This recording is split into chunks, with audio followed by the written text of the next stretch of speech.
I'm Charlotte Hoffman, 32 years old, and this is the story of how my parents' mockery of my cheap home became their most expensive mistake. They spent years humiliating me at every family gathering, calling my $280,000 house servant quarters while flaunting their Beacon Hill mansion. What they didn't know was that I'd been quietly managing billions at one of Boston's most powerful investment firms.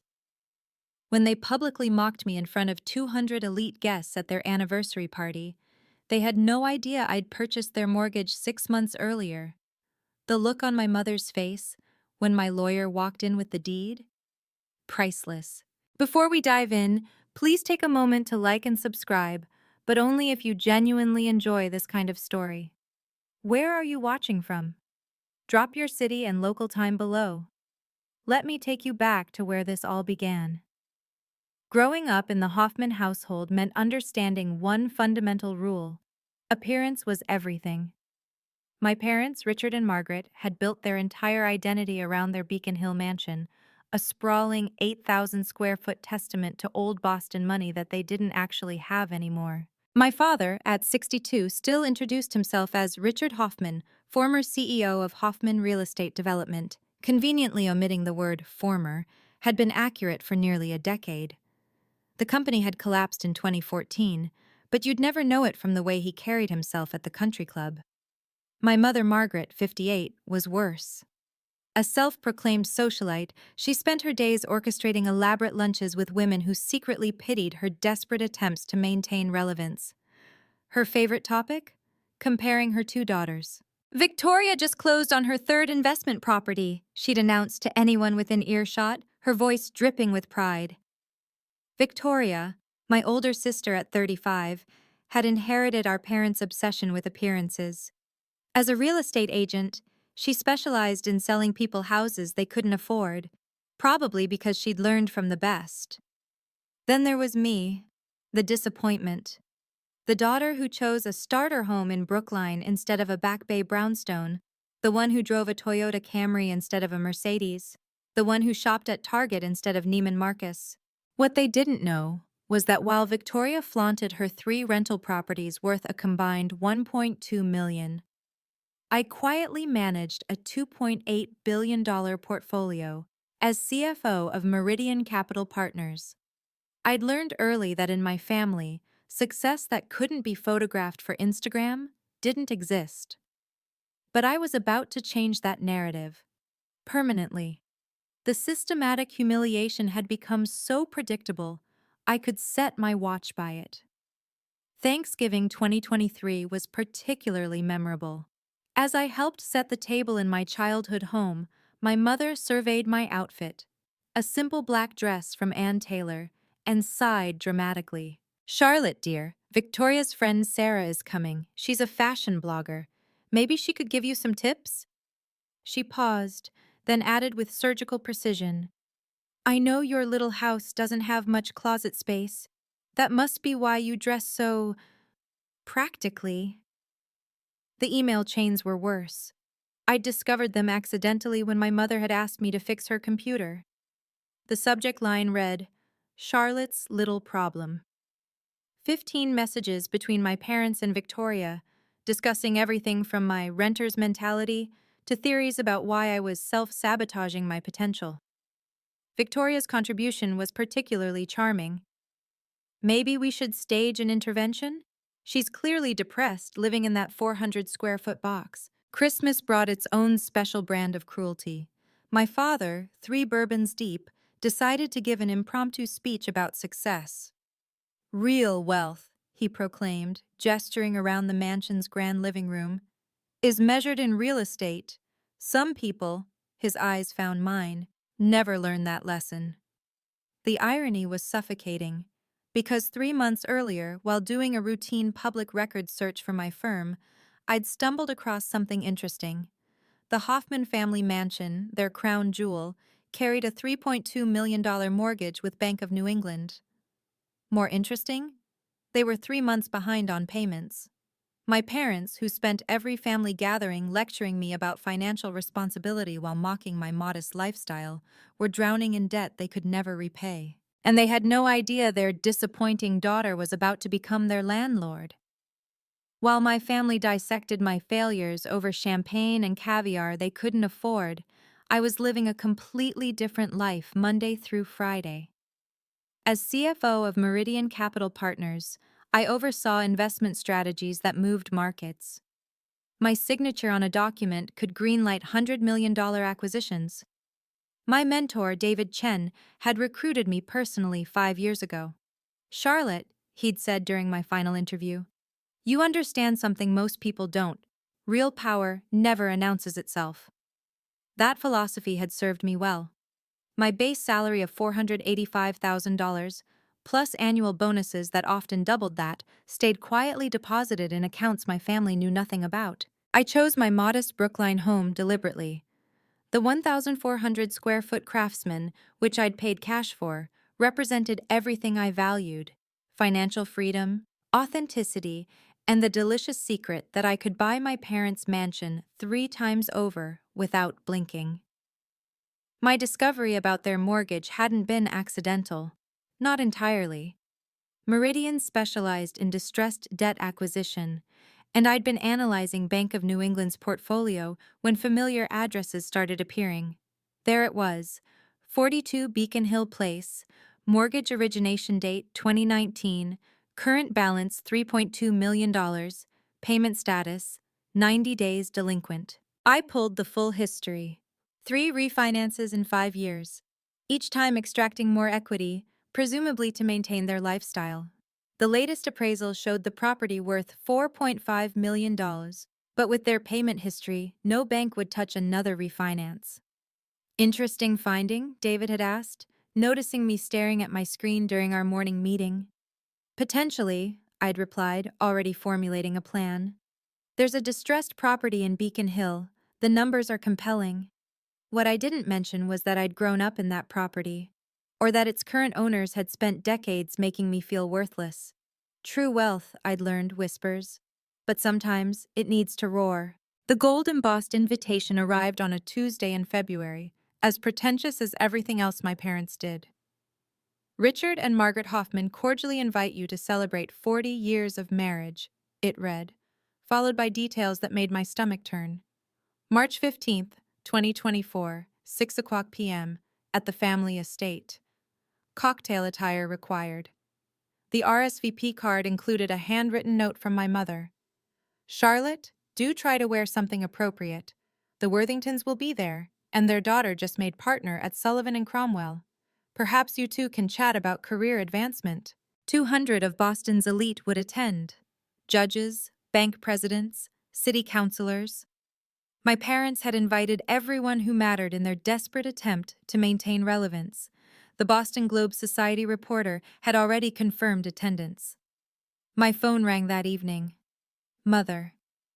"Charlotte, I need you here at 4 p.m. to help with setup," she commanded, not asked. "And please, not the Toyota. Can't you rent something decent? A BMW, perhaps? Oh, and don't wear anything from Target. The Richardsons are bringing their son. He's a surgeon at Mass General." I murmured agreement while pulling up Bank of New England's distressed asset portfolio on my laptop. Their quarterly liquidation was coming up. Properties with 90-plus day delinquencies would be bundled and sold to institutional investors. The deadline for submissions was March 1st, 2 weeks away. "Are you listening?" Mother's sharp voice cut through my thoughts. "Yes, Mother. No Toyota, no Target." "Good. This party needs to be perfect. Your father is hoping to secure some investments for a new venture." I almost laughed. Instead, I opened a new email to David Chen. Subject line: Beacon Hill Opportunity, Urgent. My parents wanted a perfect party. They were going to get one, just not the kind they expected. The meeting with Bank of New England took place in a glass tower overlooking the harbor. Robert Fitzgerald, Senior Vice President of Asset Management, spread the portfolio across the conference table. $50 million in non-performing loans, available at 70% of face value.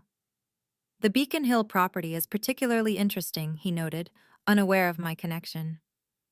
"Beautiful home, but the owners are difficult. 3 months behind, refusing to communicate. We need this off our books before quarter end." I maintained perfect composure. The entire portfolio for $35 million? Correct, though we can parse out individual properties if needed. The Beacon Hill mortgage? $3.2 million outstanding, you said? Yes. Worth $4.5 million at last appraisal, but with their payment history. He shrugged. No one will refinance them. That afternoon, I sat across from James Mitchell, Meridian's external counsel. I need to structure this carefully, I explained. Personal interests are involved. James, a veteran of complex transactions, didn't flinch. LLC formation? Keep your name off the direct paperwork? Exactly. Let's call it Beacon Holdings Trust. Within 48 hours, the structure was complete. The LLC, registered in Delaware with a Massachusetts operating agreement, would purchase the debt. My name appeared nowhere except in sealed operating documents. The sellers have no notification rights, James confirmed. The mortgage terms remain identical. They won't know about the transfer until you choose to inform them, or until they default completely. And if they can't pay? Standard foreclosure proceedings.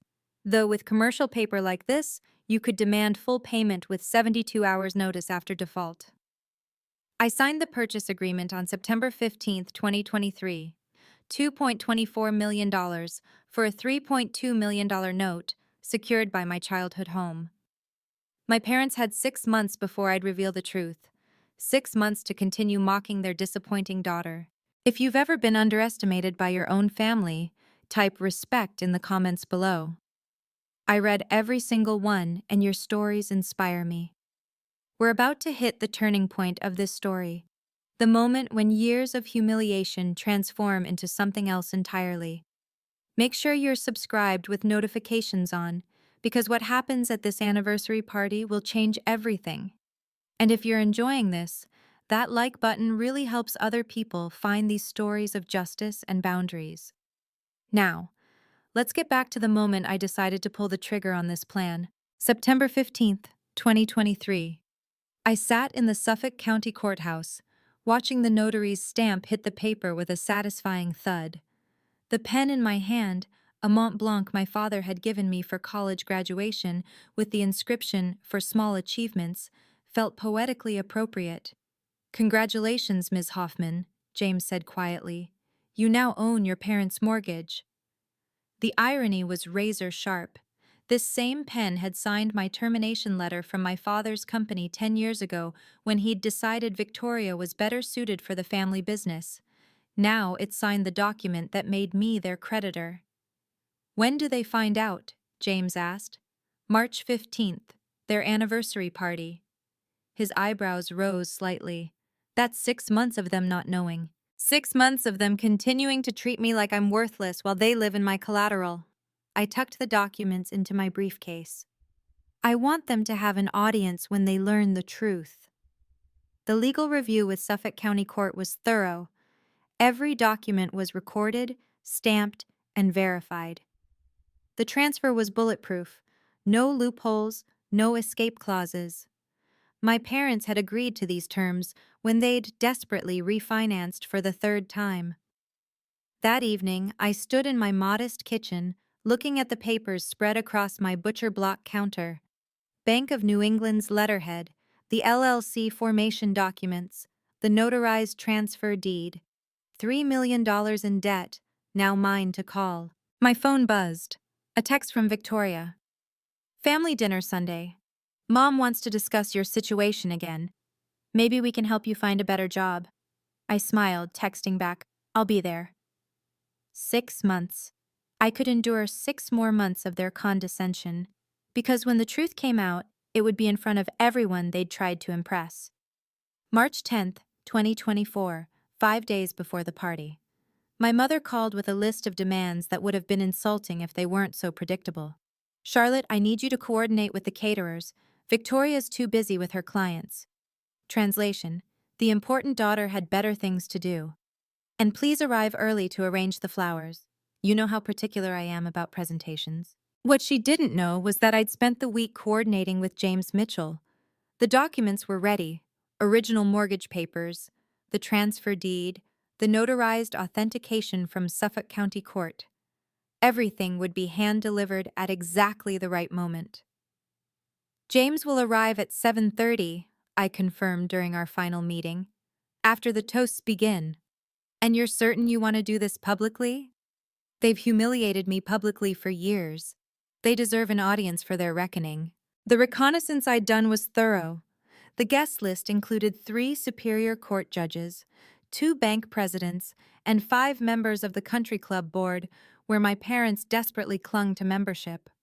Most importantly, Sarah Chen from the Boston Globe Society page had RSVP'd, yes.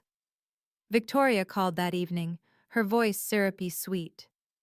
Charlotte, Mom and Dad are planning something special for the party. They're going to announce the family trust details. She paused for effect. I'm being named primary beneficiary. They think it's best, given my success in real estate. That's wonderful for you, I replied evenly. Don't worry, there's a small provision for you too. Enough to maybe upgrade that little house of yours. I looked at the foreclosure notice draft on my desk, the one that would go into effect in 72 hours if my parents couldn't pay. I'm sure it will all work out exactly as it should. March 15, 2024, 5:47 p.m. I pulled my 2018 Toyota Camry into the circular driveway of 42 Beacon Hill Place, parking it prominently between a Bentley and a Mercedes G-Wagon. Through the mansion's windows, crystal chandeliers cast golden light on Boston's elite. My mother materialized before I'd even turned off the engine, her face a mask of horror. Charlotte, I specifically asked you not to bring that vehicle. Please move it to the service entrance. The Weatherbees just arrived and… It's fine where it is, Mother. She stared at me, momentarily speechless. I'd never contradicted her so directly. At least you wore something decent, she managed, eyeing my simple black sheath dress, which cost more than her outfit, not that she'd ever know. Inside, the mansion gleamed with desperate perfection. Every surface polished, every flower arranged, every waiter instructed to mention the Hoffman legacy when serving. 200 guests mingled, their combined net worth probably exceeding $1 billion. Charlotte, Judge Thompson approached with genuine warmth. I haven't seen you since you testified in that securities case. Brilliant analysis on those derivatives. Before I could respond, my mother inserted herself. Yes, Charlotte does. Something with numbers. Victoria, come meet Judge Thompson. She just sold a property to the lieutenant governor. At 7:15, I texted James. In position, main ballroom. His response was immediate. Entering lobby. Documents ready. I watched my parents work the room, my father cornering potential investors with tales of comeback opportunities, my mother ensuring everyone noticed the new art they couldn't afford. They were in their element, peacocks in full display. They had exactly 15 minutes left of this illusion. 7:30 p.m. The champagne flutes clinked as my father commanded attention from the marble staircase. 200 faces turned toward him, the room falling silent except for the soft jazz from the quartet. Friends, distinguished guests, he began, his voice carrying that false authority I'd heard my whole life. Margaret and I are blessed to celebrate 40 years surrounded by success, both our own and our daughters. He launched into Victoria's achievements, her sales records, her properties, her engagement to a hedge fund manager. The crowd murmured appreciatively. My mother stood beside him, diamonds glittering, her smile practiced and perfect. And Charlotte, he continued, his tone shifting to what I recognized as his charitable voice, our youngest is finding her way. Still in her starter home, but we remain hopeful. After all, not everyone can be Victoria. The laughter rippled through the crowd, polite but unmistakable. I felt 200 pairs of eyes find me, some pitying, others amused. The Weatherbees whispered behind their hands. Sarah Chen from the Globe scribbled in her notebook. My mother couldn't resist adding her own twist. Charlotte's always been our practical one. She shops at Target, can you imagine? But we love her anyway. Perhaps someday she'll let us help her upgrade that little house of hers. More laughter. Victoria raised her glass toward me with a sympathetic smile that made me want to scream. Instead, I stood. "Thank you, Mom and Dad," I said, my voice cutting through the residual chuckles. "Since we're sharing family news, I have an announcement about the family home as well." My father's smile flickered. My mother's hand tightened on her champagne flute. I raised my own glass. "Mr. Mitchell? I believe you have some documents to share." James Mitchell entered through the main doors with the precision of a military operation. His Armani suit and silver briefcase commanded immediate attention as he walked through the parting crowd toward the staircase. "Good evening," I continued, my voice steady as a metronome. "I'd like to thank my parents for this opportunity to address everyone. You see, they're right. I have been practical. So practical, in fact, that when I discovered they were 3 months behind on their mortgage payments, I knew exactly what to do." The champagne glass slipped from my mother's hand, shattering on the marble. The sound echoed through the silent ballroom. "Mr. Mitchell represents Beacon Holdings Trust," I explained as James reached the stairs. "Perhaps you'd like to explain what happened on September 15th of last year?" James opened his briefcase with theatrical precision. Beacon Holdings Trust purchased a distressed asset from Bank of New England, specifically the mortgage on this property. 42 Beacon Hill Place. My father's face went from red to white. "That's impossible. The bank would have notified—" "Actually, Mr. Hoffman," James interrupted smoothly, "under Massachusetts law, notification isn't required for debt transfer between institutional investors. You agreed to these terms in your third refinancing." The room erupted in whispers. Judge Thompson stepped closer, his legal mind clearly engaged. The bank presidents exchanged knowing looks. Sarah Chen's pen flew across her notepad. "This is ridiculous!" My mother's voice cracked. "Charlotte, what have you done?" "I've been practical, Mother, just like you always said I should be." I descended the stairs slowly, each step measured. "Mr. Mitchell, please share the current status of the mortgage." The room held its breath as James pulled out a document bearing the Suffolk County Court seal. James Mitchell's voice filled the ballroom with surgical precision. "As of March 15, 2024, Richard and Margaret Hoffman owe Beacon Holdings Trust $3,200,000, with accumulated interest and penalties totaling an additional $187,000. He held up the document, the Suffolk County Court seal visible even from across the room. "This mortgage is now in default. Under the acceleration clause you agreed to, the full balance is due within 72 hours of formal notice. Which," I added calmly, "is being served right now." My father stumbled on the stairs, catching himself on the banister. "You can't. This is our home. 40 years. Actually, it's my collateral," I corrected. "Has been since September. Every dinner where you mocked my little house, every toast where you praised Victoria's success while dismissing mine, you were doing it in a house I control." Judge Thompson stepped forward, examining the documents James offered. After a moment, he nodded. "These appear to be in perfect order. The transfer is legal. The notice is proper." "This is extortion!" Victoria shrieked, pushing through the crowd. "Charlotte, you can't do this to family." "Interesting perspective," I replied. "Considering the email you sent Mom titled Charlotte's Pathetic Life Choices, should I read it to everyone?" The Boston Globe reporter raised her phone, recording everything. Two bank presidents, including Robert Fitzgerald from Bank of New England, nodded in confirmation when guests looked to them for verification. My mother swayed, her perfect composure finally cracking. "The trust announcement, we were going to announce that Victoria gets everything?" I pulled out my phone, showing the email she'd sent to their attorney. "Yes, I know. You CC'd me by accident last month." The silence was deafening.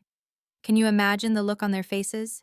If you're feeling that satisfaction right now, hit that like button. Let's see if we can get to 10,000 likes on this video. What do you think Charlotte should do next? Should she forgive them or let them face the consequences? Drop your thoughts in the comments below. I personally think sometimes people need to experience the full weight of their actions to truly change. Make sure you're subscribed because the revelation about to happen next will show Charlotte's true power. Let's continue with the moment everything completely unraveled. My father's carefully maintained composure shattered like my mother's champagne glass. This is illegal! It's fraud! It's completely legal, Judge Thompson interjected, his voice carrying the authority of 30 years on the bench. I've seen similar cases. The paperwork is legitimate, Richard. My mother collapsed into a chair someone hastily pushed behind her hand pressed to her chest in a performance worthy of community theater. My heart. Someone call. Should I call an ambulance, Mom? I asked calmly. Or would you prefer to hear the rest first? Victoria lunged toward me, but her fiancé held her back. You've been planning this. While we welcomed you into our home. Welcomed me? I laughed, the sound sharp in the hushed ballroom. You mean when you made me serve drinks at your engagement party because Charlotte's used to being helpful? The crowd's whispers grew louder. Several people were recording now, their phones pointed at my parents like weapons. Sarah Chen approached my father with her recorder. Mr. Hoffman, any comment on your daughter's acquisition of your mortgage? He turned to the crowd desperately. This is a family matter. A misunderstanding. Charlotte's always been unstable. Unstable? David Chen, my boss, stood from his table. Charlotte Hoffman manages $2.8 billion in assets for Meridian Capital. She's the youngest CFO in our firm's history. Her investment strategies have yielded 18% returns for 3 consecutive years. The room's attention snapped to David, then back to me. The narrative my parents had carefully constructed. Successful Victoria, failure Charlotte, crumbled in real time. You're her boss? My mother's voice was barely a whisper. Her mentor, David corrected. And I can confirm that Charlotte could buy this house 3 times over, in cash. My father's legs gave out. He sat heavily on the stairs, his head in his hands. I stood in the center of the ballroom, surrounded by Boston's elite, the same people my parents had desperately tried to impress for decades. But now, every eye was on me with a mixture of awe and respect. Let me clarify something, I said, my voice carrying to every corner of the room. My little house in Brookline, paid in full. No mortgage, no debt, no desperate refinancing every 2 years to maintain appearances.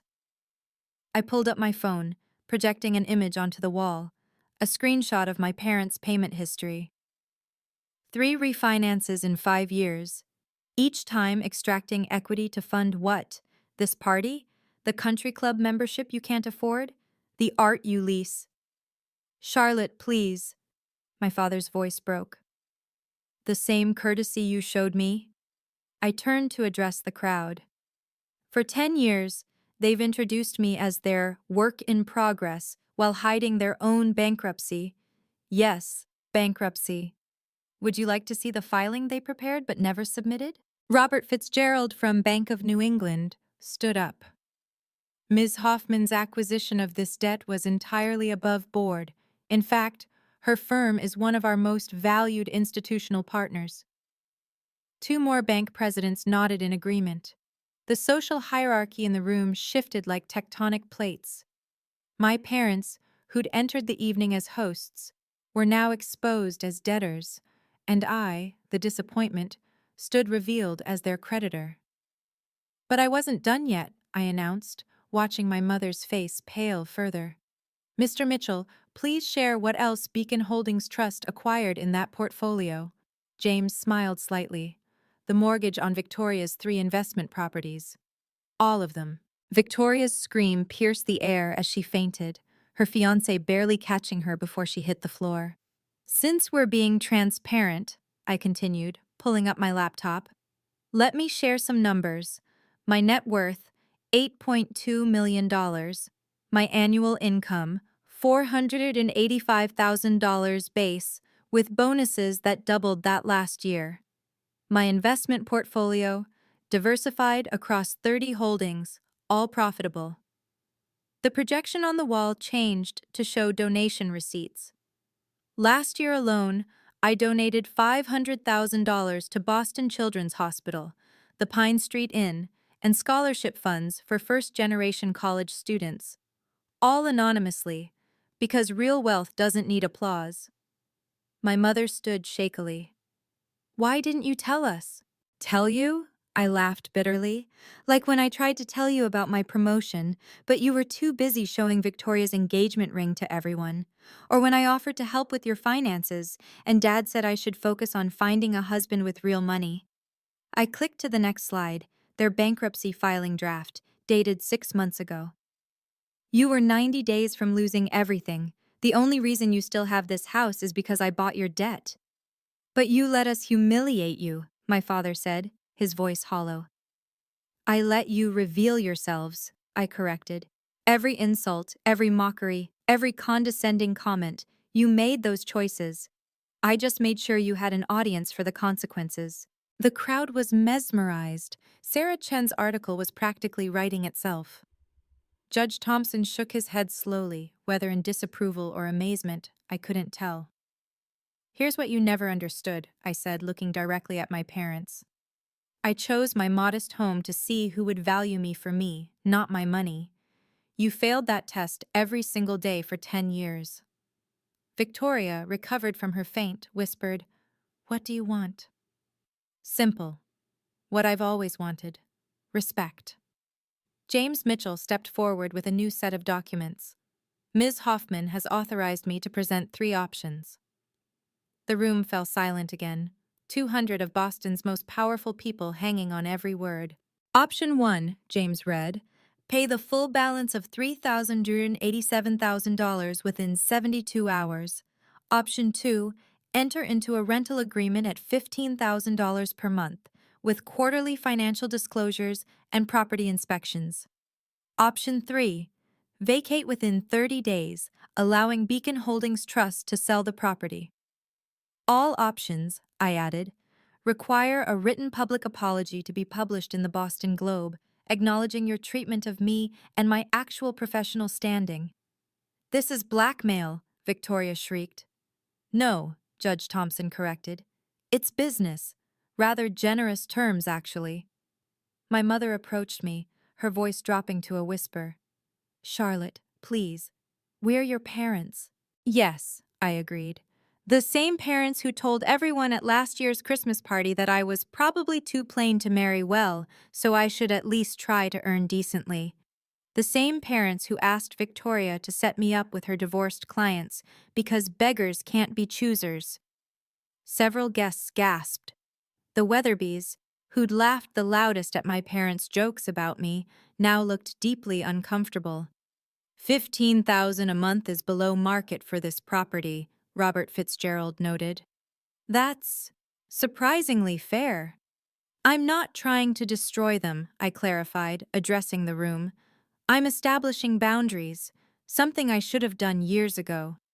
My father finally stood, his shoulders slumped in defeat. We need time to discuss. You have 71 hours and 23 minutes, I said, checking my watch. Mr. Mitchell will leave the contracts with you. Choose wisely. My parents ushered me into my father's study, the same room where he'd told me 10 years ago that I lacked the killer instinct for real success. The irony wasn't lost on either of us. Charlotte, be reasonable, my father started, his CEO voice attempting one last power play. We're family. This is our legacy. Your legacy is debt, I interrupted. 3 refinances, Richard. I have the paperwork. You pulled out $1.8 million in equity to maintain this facade. My mother tried tears. We only wanted the best for you. You wanted me to be invisible unless I could be useful. I was your server, your disappointment, your cautionary tale. I remained standing while they sat, reversing years of power dynamics. I'm done being any of those things. Victoria burst in, mascara streaming. I'll expose you. I'll tell everyone you're a heartless... Tell them what? That I'm successful? That I bought distressed debt legally? That I'm holding you accountable? I pulled out my phone. Or should I share the text where you called me a charity case in the family group chat? She fell silent. My father tried one more angle. I'll give you my Rolex collection, the cars, the art.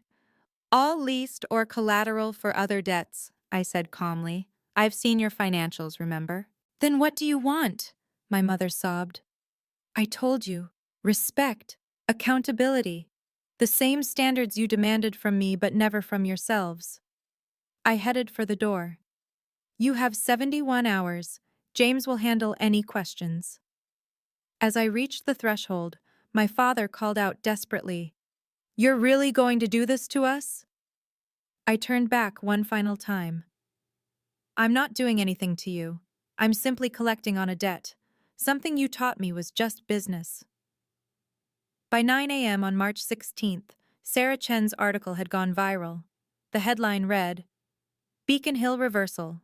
Daughter holds parents' mortgage after years of public mockery.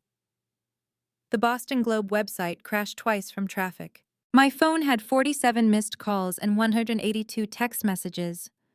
LinkedIn notifications were pinging non-stop. Connection requests from CEOs, interview requests from CNBC, Forbes, and the Wall Street Journal. Mortgage revenge was trending on Twitter. The country club called my parents at noon. Their membership was under review pending resolution of financial uncertainties. Translation: pay your debts or you're out. Victoria lost 3 clients by 2 p.m.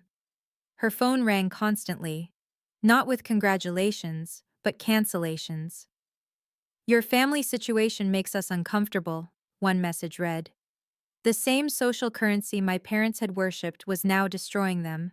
David Chen called me into his office Monday morning. The board is impressed. You handled this with remarkable composure. He slid a document across his desk. We're offering you managing partner. You've proven you can handle complex negotiations under extreme pressure. Meanwhile, my parents' social media told a different story. The Facebook post my mother had scheduled, celebrating 40 years with Boston's finest, had backfired spectacularly. The comments section was a bloodbath of shock and judgment from their social circle. Did you see the Weatherby's statement? James Mitchell asked during our check-in call. They're reassessing their relationship with the Hoffmans in light of recent revelations. The same people who'd laughed at my Toyota were now distancing themselves from my parents' Mercedes facade. But the real shock came when 3 other families quietly reached out to Meridian Capital. They'd seen what happened when appearances mattered more than authenticity. They wanted our help restructuring their own hidden debts. My parents' humiliation had become Boston's cautionary tale. March 18, 2024, 12 Hunquag p.m. The deadline was 6 hours away, and my parents' desperation was palpable even from my office at Meridian Capital. James Mitchell provided hourly updates. They've been rejected by 7 banks. Your father tried calling in favors, all declined. Your mother attempted to liquidate her jewelry, but it's worth a third of what she claimed. At 2 p.m., Victoria's husband, the hedge fund manager, filed for separation. His attorney cited financial misrepresentation and reputational damage affecting his professional standing. The golden child's perfect life was crumbling faster than our parents' mansion of lies. 3 p.m. My father arrived at my office building. Security called up. There's a Richard Hoffman here. Says it's urgent? Send him to conference room 12. The same room where I'd closed $100 million deals. He looked like he'd aged 10 years in 3 days. His usually perfect hair was disheveled, his Armani suit wrinkled. Charlotte, I've tried everything. No one will lend to us. I know, I said simply. Your credit report is a disaster. 3 mortgages, 17 credit cards maxed out, 2 car loans in default. How did we not know about your success? He asked, genuinely bewildered. You never asked. Every conversation was about Victoria's achievements or my failures. When I tried to share good news, you'd interrupt with advice on finding a husband. 4:30 p.m. My mother and Victoria arrived, both looking defeated. The same women who'd strutted through Neiman Marcus now sat in my conference room like defendants awaiting sentencing. 90 minutes, I reminded them. Have you made a decision? My mother's hands shook as she reached for the rental agreement. We'll take option 2. 5:45 p.m. 15 minutes before the deadline, my family sat around Meridian Capital's conference table, their signatures making them my tenants. Initial here, James directed, pointing to the rental agreement's key clauses. This acknowledges monthly rent of $15,000, due on the 1st. This section covers quarterly financial disclosures. And here, the requirement for maintaining the property to standard. My father's hand trembled as he signed. Each page represented another piece of his ego crumbling. The man who'd built his identity on owning a Beacon Hill mansion was now renting it from the daughter he'd dismissed. "There's one modification," I announced, causing everyone to freeze. "The rent will be $12,000, not 15. My mother looked up, tears in her eyes. "Why?" "Because I'm not you," I said simply. "I don't need to crush people to feel powerful. But make no mistake, miss one payment, violate any term, and the full amount comes due immediately." Victoria signed her section, her 3 investment properties now under my control as well. "The press release?" she asked weakly. "Due tomorrow. Sarah Chen expects it by noon." I slid a drafted statement across the table. "I've made it as dignified as possible while still being truthful." They read it silently.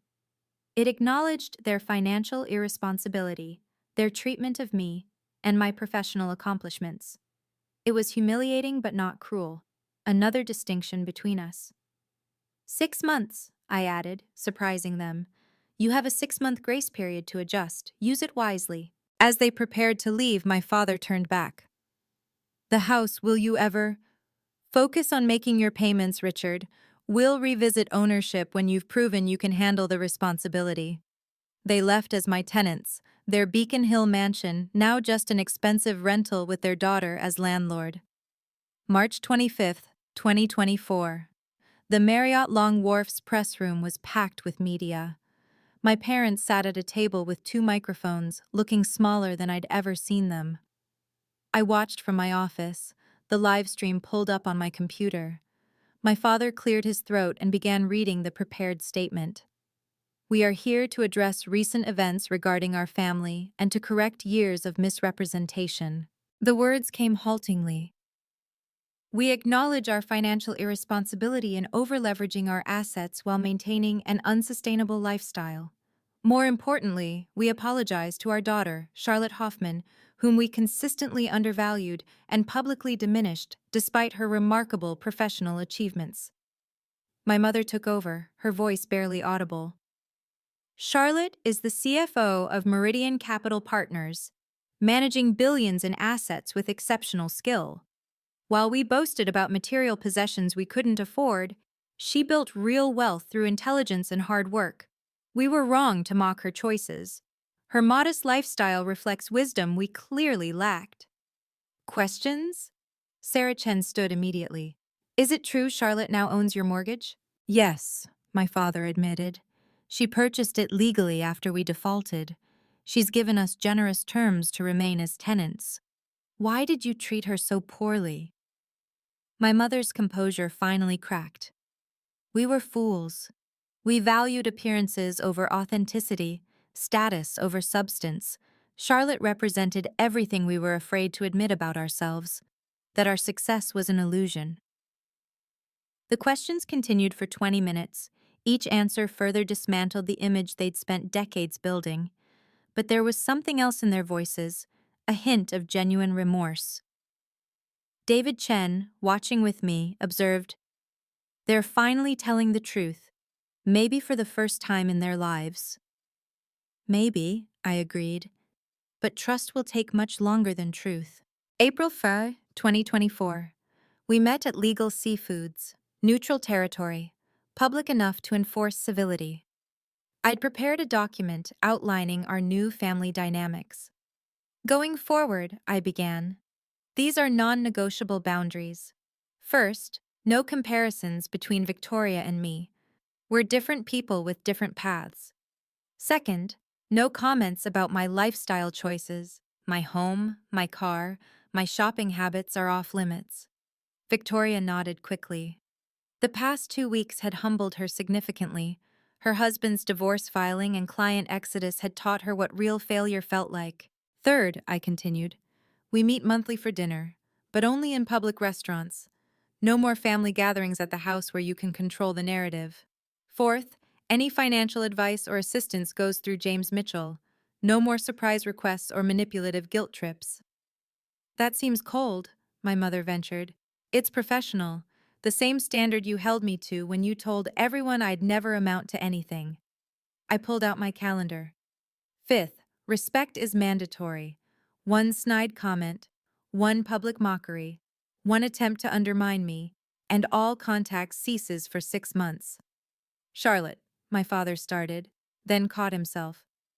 Ms. Hoffman, Charlotte is fine, but the tone matters. I studied them carefully. You spent 10 years teaching me I was worthless. It'll take more than 2 weeks to undo that damage. What about holidays? Victoria asked quietly. We'll evaluate each one based on behavior leading up to it. Respect earned, not assumed. My mother reached across the table, stopping just short of my hand. We want to try. Really try. Then prove it, I said simply. Actions, not words. Consistency, not grand gestures. Victoria had one more surprise. I've been seeing a therapist about everything. Maybe we could all go? Victoria asked to meet privately a week later. We sat in my office, the city sprawling beneath us, a far cry from the coffee shops where she used to lecture me about ambition. I knew, she said without preamble, about your job, about your success. I've known for 2 years. I set down my coffee carefully. Explain. One of my clients worked at Meridian. She mentioned their brilliant CFO, Charlotte Hoffman. I Googled you that night and found everything. Your LinkedIn, the trade publications, the conference speeches. And you said nothing? I was terrified. Her voice cracked. Mom and Dad built my entire identity on being the successful one. If they knew about you, what would I be? Their daughter, I said simply. That should have been enough. I know that now. She pulled out her phone, showing me screenshots. I saved every article about you. Part of me was so proud, Charlotte. The other part was consumed with jealousy. You succeeded without their approval. I never could. You participated in mocking me. The group chats, the emails, self-preservation. If I directed their attention to your failures, they wouldn't examine mine too closely. She laughed bitterly.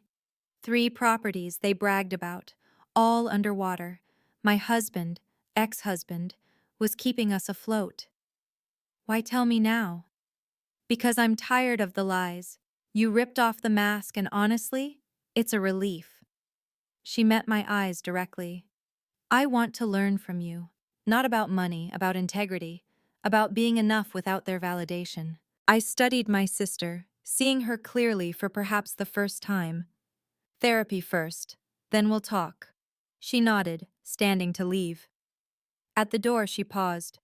You were always the strong one, Charlotte. I was just too insecure to admit it. September 2024. The leaves were turning gold outside my Brookline home as I reviewed the quarterly reports. My parents had made every rent payment on time, a first in their financial history. The forced downsizing had revealed something unexpected. They were actually happier. We sold the yacht, my mother informed me during our monthly dinner at Atlantic Fish Company. Also the club memberships we never used. It's strange, but I feel lighter. My father, now working as a consultant for a small real estate firm, added, I'm earning a third of what I pretended to make, but it's honest money, clean money. Victoria's transformation was the most dramatic. Post-divorce, she'd downsized to a 2-bedroom condo, started rebuilding her client base with integrity, and hadn't missed a single therapy session. I actually like who I see in the mirror now, she'd told me last week. My promotion to managing partner had come with a $750,000 base salary and a corner office that overlooked the harbor. But I still drove my Toyota, still lived in my starter home, still shopped at Target. The difference was that now, no one questioned it. I have something to tell you, I said, pulling out a document. I've been purchasing something over the past 6 months. My parents exchanged worried glances. The house. I've been paying down the principal. It's now worth more than you owe. I slid the papers across. I'm restructuring the debt. Your new payment is $8,000 a month, and if you maintain it for 2 years, I'll transfer ownership back to you. My mother started crying, genuine tears, not the theatrical kind. Why would you do this? Because family isn't about power or control, it's about growth. You've shown you can change. This is me showing I can forgive. Thanksgiving 2024. For the first time in a decade, we gathered at my house, my choice, my terms. The 1,400 square foot space that my mother once called depressing now hosted our family dinner. Your home is lovely, my mother said, and meant it. She'd arrived early to help cook, working beside me without a single complaint about my regular kitchen appliances or Target dishware. My father brought wine, modest bottles from Trader Joe's, not the overpriced labels he used to name drop. I actually prefer these, he admitted. The expensive stuff was always about impressing others. Victoria arrived with homemade pie, flour still in her hair. YouTube tutorial, she laughed, the sound genuine in a way it hadn't been before. Turns out I actually like baking when it's not a competition. We sat around my small dining table, knees touching, passing dishes in a choreographed dance of limited space. No one mentioned square footage or property values. Instead, my father asked about my investment strategies. Really listened to the answers. My mother shared stories from her new volunteer work at the food bank, understanding poverty in a way she never had before. I need to say something, Victoria announced during dessert. Charlotte, you saved us. Not financially, though that too, but from ourselves. We were drowning in our own lies, and you threw us a life preserver made of truth. Even though it felt like a brick to the face at first, my father added, and we all laughed. As I served coffee in my mismatched mugs, my mother reached for my hand. This is the first Thanksgiving where I'm actually grateful, not performing gratitude, feeling it. To real family values, I raised my mug. To second chances, my father added. To Charlotte, Victoria concluded, who showed us that wealth isn't what you have, it's who you are. December 2024. I stood in my home office looking at the framed mortgage documents on my wall, not as trophies, but as reminders. Outside, snow began falling on Brookline's quiet streets. The past 9 months had taught me more about family than the previous 32 years. Power, I'd learned, wasn't about controlling others. It was about controlling yourself. My parents had discovered this too late, but not too late to change. My phone buzzed with the text from Victoria. Closed an honest deal today. Commission is smaller, but my conscience is clear. Thank you for showing me the difference. Meridian Capital had just announced our new initiative, a financial literacy program for families in crisis, teaching the difference between wealth and the appearance of wealth. My parents would be guest speakers, sharing their cautionary tale. Ready for the interview? David Chen asked, poking his head into my office. Forbes wanted to feature our story, not as revenge porn, but as a lesson in accountability and redemption. Almost. I straightened the simple black dress I'd bought at Target that morning. Some things never change, and that was the point. My Toyota waited in the parking garage, now parked between Ferraris and Bentleys without apology. My colleagues had stopped questioning my choices once they understood them. Real security doesn't need decoration. That evening, I returned to my starter home, which would never be anything else because it had never been starter to me. It had always been enough. I pulled up my laptop and began writing. Dear future Charlotte, remember when they said you'd never amount to anything? You amounted to something better. Someone who knows the difference between net worth and self-worth. Keep driving that Toyota. Keep shopping at Target. Keep being enough. My parents' mortgage payment notification popped up. Paid 3 days early. We were all learning. If this story touched your heart, please subscribe and hit the notification bell. Your support means everything. Have you ever had to choose between family harmony and standing up for yourself? I'd love to hear your story in the comments below. Remember, setting boundaries isn't cruel, it's necessary. Your worth isn't determined by anyone else's opinion, only by your own values and actions. If you enjoyed this, check out my other video about the woman who discovered her husband's secret debt and turned it into her fortune. Until next time, remember, true wealth whispers, but self-respect roars. See you in the next story.